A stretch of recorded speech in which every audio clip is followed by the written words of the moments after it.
വൈക്കത്തഷ്ടമി നാളിൽ ഞാനൊരു വഞ്ചിക്കാരിയെ കണ്ടു.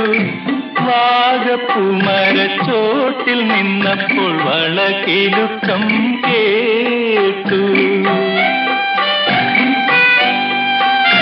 വൈക്കത്തഷ്ടമി നാളിൽ ഞാനൊരു വഞ്ചിക്കാരിയെ കണ്ടു.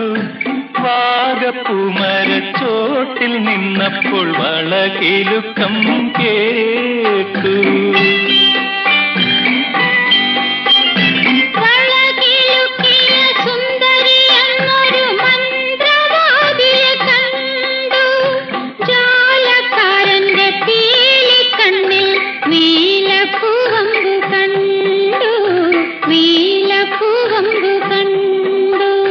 വൈക്കത്തഷ്ടമി നാളിൽ ഞാനൊരു വഞ്ചിക്കാരി